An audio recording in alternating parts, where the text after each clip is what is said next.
দিনাজপুরের বিরল উপজেলায় এনায়েতপুর সীমান্ত এলাকা থেকে ধরে নিয়ে যাওয়া বাংলাদেশি কৃষককে ছেড়ে দিতে বাধ্য হয়েছেন ভারতীয় সীমান্তরক্ষী বাহিনী বিএসএফ। মুক্তি পাওয়া ওই বাংলাদেশি কৃষকের নাম আল আমিন।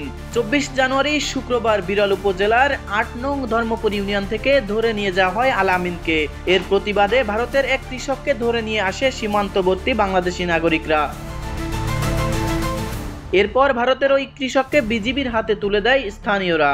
জানা যায় বিএসএফ এর ধরে নিয়ে যাওয়া আল আমিন দ্বীপনগরের বাসিন্দা।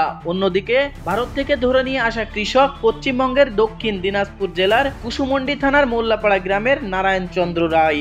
এ ঘটনায় বিকাল 3:30টায় ওই সীমান্তে বিজিবির সাথে বিএসএফ এর পতাকা বৈঠক হয়। পরে বিকেল নাগাদ ভারতীয় তরুণ ও বাংলাদেশের তরুণ কৃষকদের নিজ নিজ দেশে পাঠানো হয়। দিনাজপুরের বিজিবি ব্যাটালিয়নের অধিনায়ক আহসানুল ইসলাম বিষয়টি নিশ্চিত করেছেন। স্থানীয় সূত্রে জানা গিয়েছে, শুক্রবার সকালে দ্বীপনগর গ্রামের শূন্যরেখার 323 নম্বর পিলারের কাছে আল আমিন নিজ জমিতে কাজ করছিলেন। এ সময় বিএসএফ সদস্যরা তাকে ধরে নিয়ে ক্যাম্পে নিয়ে যায়। পরে তার স্বজনরা বাংলাদেশি বর্ডার গার্ড বিজিবির সদস্যদের কাছে গিয়ে বিষয়টি জানান। বিষয়টি জানতে পেরে দ্বীপনগরের বাসিন্দারা কৃষক নারায়ণ চন্দ্রকে তার জমি থেকে তুলে এনে বিজিবির হাতে তুলে দেয়। আর এতেই টনক নড়ে যায় বিএসএফ এর।